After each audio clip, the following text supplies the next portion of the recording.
140 शब्द प्रति minute. Dictation start होगा 5 सेकंड बाद।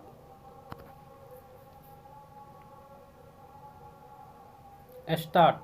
पर्यावरण के कैनवास में प्रदूषण एक बड़ा शब्द है, लेकिन अक्सर बात वायु प्रदूषण तक ही सिमट कर रह जाती है। बेशक प्रदूषण भारत समेत पूरी एशिया में स्वास्थ्य के लिए सबसे बड़े खतरों में है। लॉन्सेट और स्टेट ऑफ ग्लोबल एयर की रिपोर्ट बताती रही है कि दुनिया भर में हर साल होने वाली करीब 70 लाख मौतों के पीछे वायु प्रदूषण एक कारण होता है। इनमें भारत का हिस्सा सबसे अधिक है, जहां हर साल 12 लाख से अधिक लोग वायु प्रदूषण से मर रहे हैं। पर यह भी सच है कि प्रदूषण पर होने वाली चर्चा जहरीली हवा की बंदी होकर रह गई है, जबकि मिट्टी और पानी भी उतने ही प्रदूषित हैं। कुछ अपवादों को छोड़कर खबरिया चैनलों ने स्वास्थ्य, शिक्षा, महंगाई और रोजगार के साथ प्रदूषण जैसे मुद्दों को तिलांजलि दे दी है।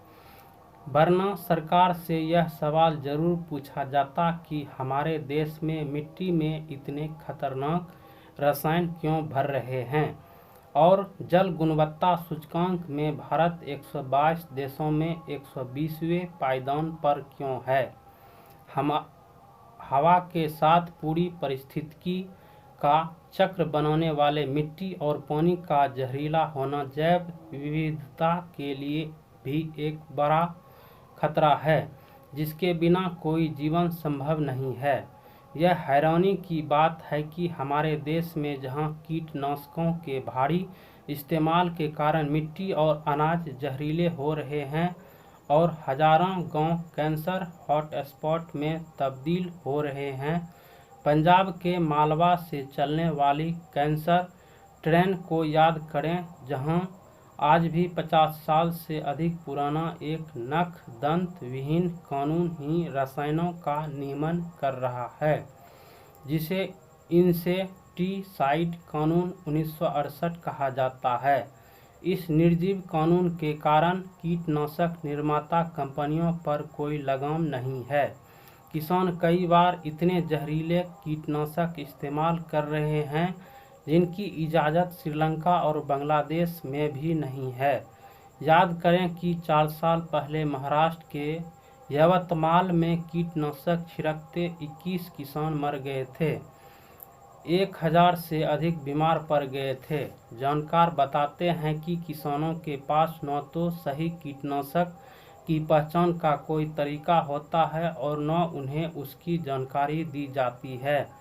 कर्ज से दबे किसान अक्सर कंपनी के एजेंटों के बताए कीटनाशक ही इस्तेमाल करते हैं और कीटनाशकों का अनियंत्रण बाजार फैलता जा रहा है। सरकारी आंकड़ों के मुताबिक 2019-20 में पूरे देश में 6599 टन रासायनिक कीटनाशक का छिड़काव हुआ था। केवल 5 राज्यों महाराष्ट्र, उत्तर प्रदेश, तेलंगाना, पश्चिम बंगाल, हरियाणा और पंजाब में ही इसकी 70% डाउन टू अर्थ पत्रिका की एक रिपोर्ट के अनुसार 2018 में ही भारत का कीटनाशक बाजार 19,700 करोड़ रुपए का था।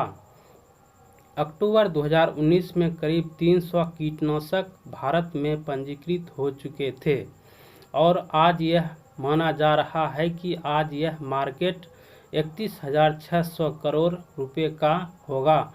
हमारे देश में दर्जनों क्लास 1 रसायन कीटनाशकों की स्वीकृति सूची वर्षों तक रहे हैं और उसका कुप्रभाव किसानों के स्वास्थ्य के साथ उपभोक्ताओं की सेहत पर पड़ा है। हालांकि सरकार ने पिछले साल कई ऐसे रसायनों पर पाबंदी लगाई है, पर मोनोक्रोटोफॉस जो 20 श्रेणी का रसायन है और यवतमाल में किसानों की मौत के कारण था, जैसे कुछ खतरनाक रसायन अब भी पूरी तरह प्रतिबंधित नहीं हुए हैं। हालांकि सब्जियों में इसके इस्तेमाल पर रोक है। पहली बार 2008 में इसे संसद में पेश किया गया, लेकिन पारित नहीं हो सका। प्रस्तावित कानून कीटनाशक प्रबंधन विधेयक 2020 अभी भी लंबित है। न केवल देश के तमाम हिस्सों में पानी के लिए त्राही त्राही है, बल्कि जो जल उपलब्ध है उसकी गुणवत्ता बेहद खराब है। जल गुणवत्ता के मामले में भारत सबसे फिसड्डी देशों में है। आर्सेनिक और फ्लोराइड के कारण लोगों के अंग खराब हो रहे हैं और एक पूरी पीढ़ी के पंगु हो जाने का खतरा है। लखनऊ से लेकर कानपुर, इलाहाबाद, गाजीपुर, बलिया, आरा, बक्सर, पटना और भागलपुर से कोलकाता तक आर्सेनिक से लोग मर रहे हैं।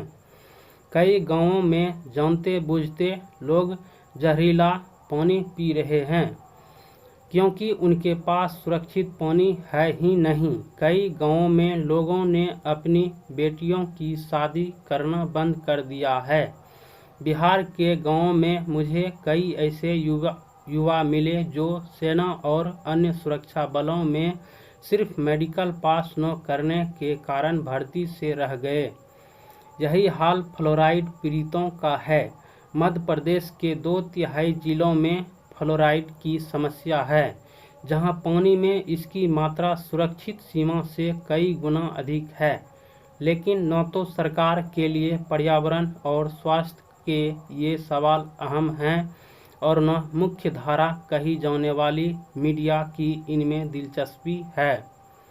पर्यावरण और सेहत के सवाल कभी कभार खबर बनते हैं जब राजधानी के पास पराली का धुआं फैलता है या फिर इंसेफेलाइटिस जैसी बीमारी से कई बच्चों की जान जाती है।